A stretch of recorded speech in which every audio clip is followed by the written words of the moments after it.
Albi se réveille ce lundi 22 septembre, habité d'une rare effervescence. Au cœur de la cité médiévale, son tribunal s'apprête à vivre un procès d'ampleur, au suspense total. Celui de Cédric Jubilard, jugé pour homicide volontaire sur sa femme Delphine Jubilard.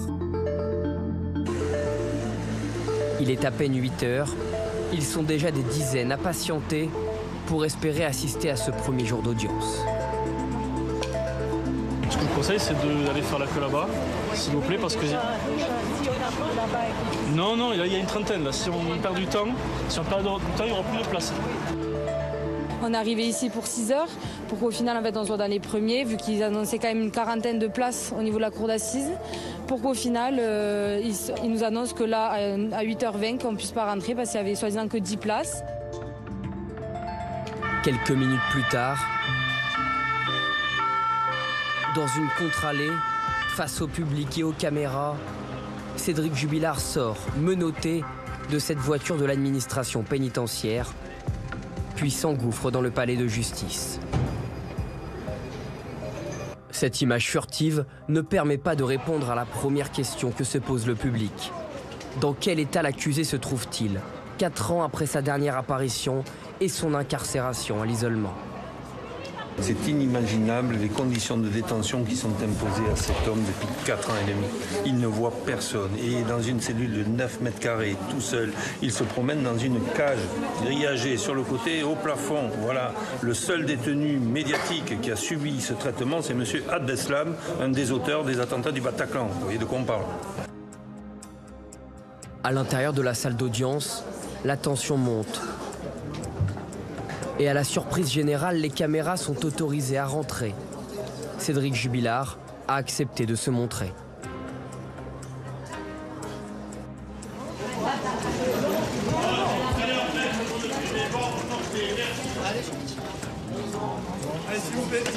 Recroquevillé, il échange quelques mots avec ses avocats. Amaigri, crâne rasé, sa tenue et son attitude dévoilent un homme détaché avant les 4 semaines d'audience qu'il s'apprête à affronter. Allez, s'il vous plaît, allez, je vais vous demander de sortir. Je vais vous demander de sortir, s'il vous plaît. 9h30, près de 5 ans après la disparition de Delphine Jubilard, le procès peut démarrer. Pour sa première question, la présidente s'adresse au suspect. Pouvez-vous vous présenter ? Je m'appelle Jubilard Cédric. Je suis né à Béziers, j'ai 38 ans. J'étais peintre en bâtiment, plaquiste. Les jurés sont ensuite tirés au sort. 6 citoyens, 4 hommes et 2 femmes, qui forment le jury populaire aux côtés de magistrats professionnels. Ils auront ensemble l'immense responsabilité le 17 octobre prochain de dire si oui ou non Cédric Jubilard est responsable du meurtre de sa femme. Ce lundi, il clame en tout cas à nouveau son innocence. Avant toute chose, j'ai une question à vous poser. J'ai terminé mon rapport. Quelle est votre position aujourd'hui ? Je conteste toujours les faits qui me sont reprochés.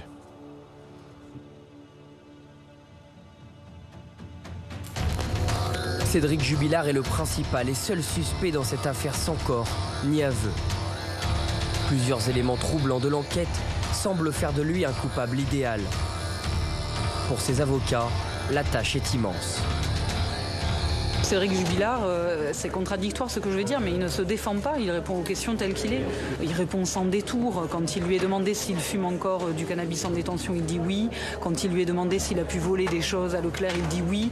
Je crois que lui a compris qu'on n'en était pas là, qu'il n'allait pas être rattrapé par le trésor public ni par les centres Leclerc. Donc je crois qu'il répond de manière extrêmement simple et cash aux questions qui sont posées.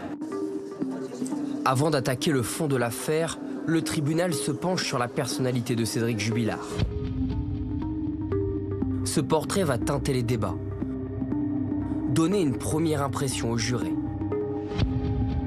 Pendant 1 an et demi, Gaël Caro-Alfort, psychologue, a dressé le profil psychologique de l'accusé. Cédric Jubilard, il ne m'a pas parlé spontanément de son épouse. C'est moi qui ai posé des questions, effectivement. Cédric Jubilard, il parle spontanément de pas grand-chose. Cédric Jubilard, un homme qu'elle décrit comme exubérant, sociable, mais aussi colérique et arrogant. Globalement, il est quand même beaucoup décrit, il énerve tout le monde, quoi. Enfin, c'est quand même quelqu'un qui n'est pas une personnalité lisse et qui est plutôt agaçant. C'est quelqu'un qui est sans filtre, effectivement, il le dit. Moi, je suis un connard et j'assume. Pendant plusieurs heures, l'enquêtrice retrace alors sa vie, revient notamment sur son enfance et sur ses parents, dont le rôle apparaît comme déterminant dans la construction de l'homme qu'il est devenu aujourd'hui. Sa mère, effectivement, en tout cas dans la construction de sa personnalité, est une pièce centrale parce que c'est une mère qui n'est pas une mère. Elle est adolescente lorsqu'elle le met au monde et il n'y a pas de place pour lui, quoi. Ça a été un dominé toute sa vie, toute son enfance, toute son adolescence. Et effectivement, en grandissant, il devient dominant lorsqu'il le peut. Pourquoi ? Parce qu'il ne connaît que ça comme rapport. C'est ou dominé ou dominant, il n'est jamais dans des rapports justes. D'ailleurs, lorsque les avocats de Cédric Jubilard l'interrogent sur ses méthodes d'éducation et sur son lien avec ses enfants, l'enquêtrice répond sans détour et balaie l'adjectif autoritaire employé par l'avocate, pour préférer parler d'un père violent, humiliant parfois, avec son fils Louis, âgé de 6 ans au moment de la disparition de sa mère. Nous savons que de sa naissance jusqu'à l'âge de 6 ans, il s'est fait un petit peu bousculer par un père sévère, pour employer des termes qui relèvent du doux euphémisme. Quand le bourreau est le père, par définition, on est un peu déchiré puisqu'il aurait dû vous protéger, c'est celui qui vous secoue. Ça donne des choses un peu bizarres qui consistent effectivement pour le gamin à dire « moi, mon papa, je l'aime, mais… » 3 points de suspension. Voilà, ça c'est l'état d'esprit d'un enfant de 6 ans.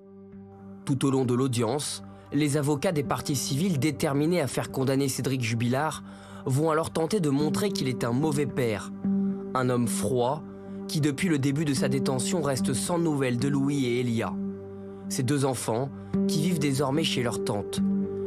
Pas question de les faire témoigner au procès, leur parole est relayée à la barre par leur administratrice et par leurs avocats qui interrogent l'accusé.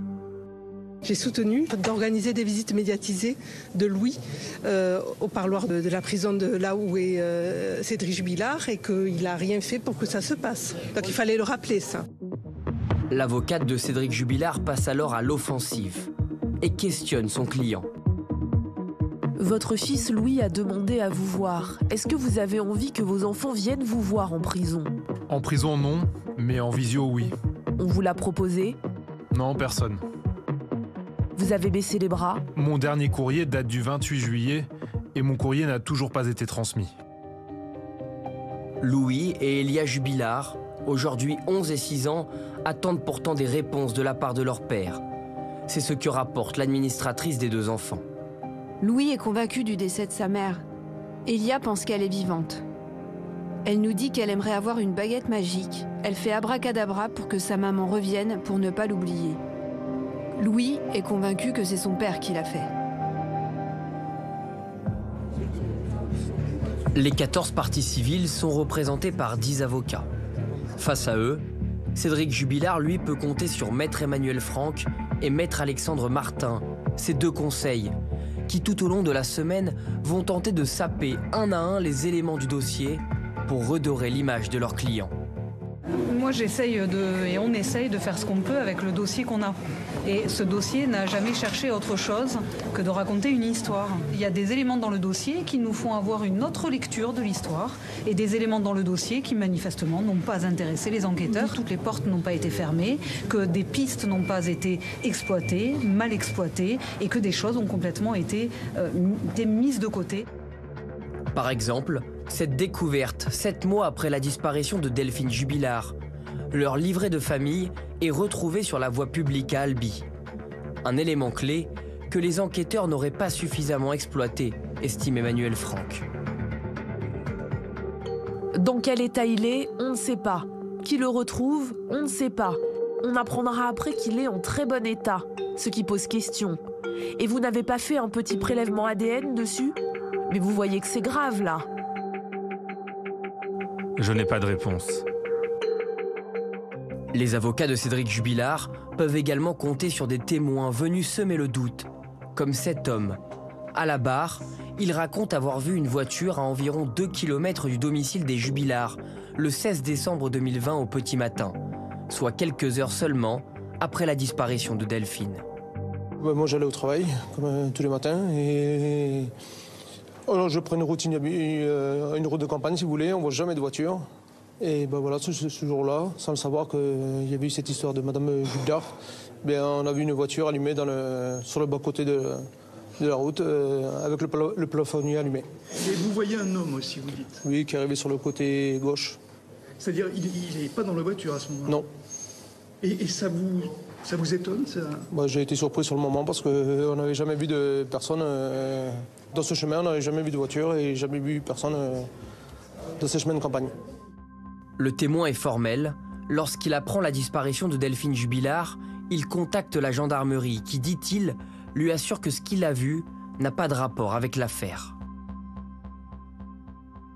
Vous trouvez normal qu'à 48 heures de la disparition de Delphine Jubilard, vous appelez la gendarmerie, vous dites « j'ai vu un type courir comme un dératé, une voiture allumée » et que pendant 15 jours, vous ne soyez pas auditionné?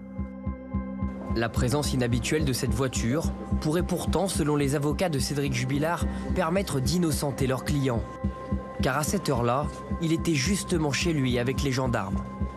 On a assisté pendant 3 heures à vraiment une démolition en règle de la part de la défense par rapport à des indices qui apparaissent un petit peu fragiles.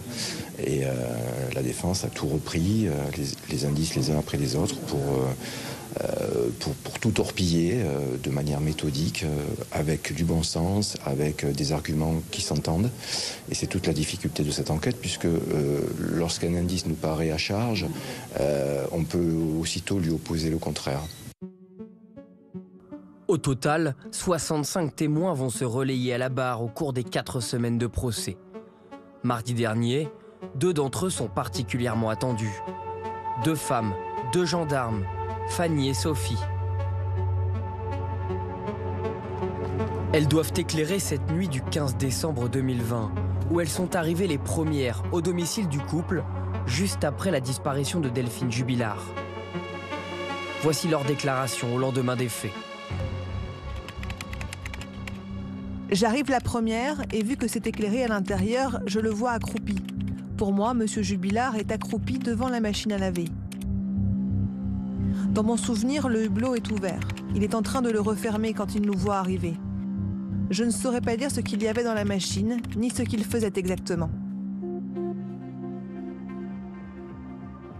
Pour que les jurés se fassent une meilleure idée, des documents sont projetés, comme les photos de la reconstitution des faits, car le comportement de Cédric Jubilard devant cette machine à laver paraît surprenant.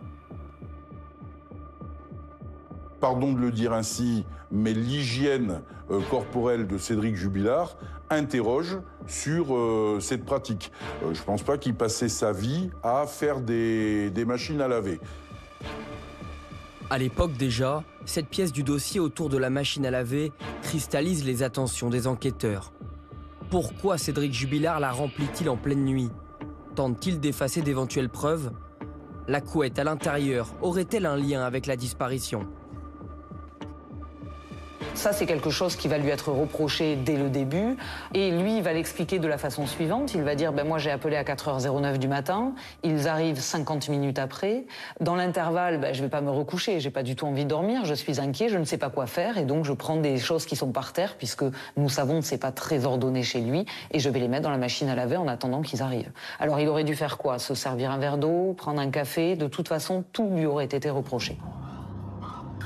Ce mardi, les 2 gendarmes sont à nouveau questionnés sur la scène de la machine à laver. Un doute persiste. Cédric Jubilard s'en est-il servi?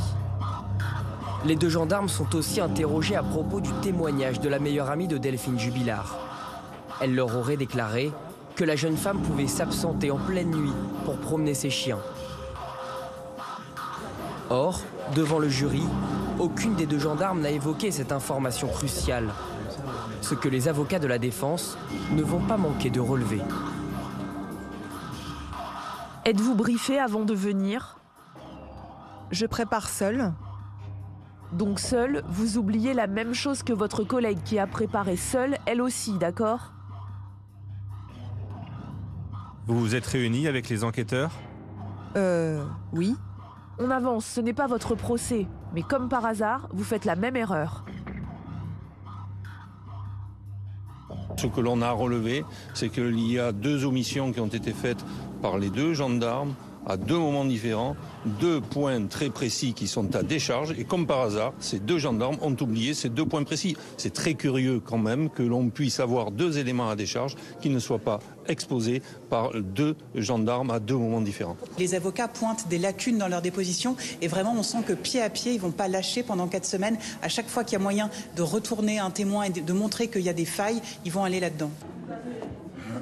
Pour les avocats de la partie civile, il ne s'agit que de débats périphériques qui ne permettent pas de disculper Cédric Jubilard. C'est vrai qu'à prendre les choses de manière isolée, on finit pratiquement par s'y perdre. On crée un brouillard de guerre qui n'est pas compatible avec l'idée qu'il faut se faire de l'ampleur et de la qualité des moyens qui ont été déployés pour retrouver Delphine Jubilard. Au terme d'une première semaine tendue et indécise, les témoins et les jurés ont commencé à retracer le fil de la disparition de Delphine Jubilard. Les débats, parfois houleux, n'ont pas encore permis de percer le mystère toujours entier de cette nuit du 15 décembre 2020. Des témoins clés, comme l'amant de Delphine Jubilard et ses plus proches amis, pourraient dans les prochains jours changer la donne.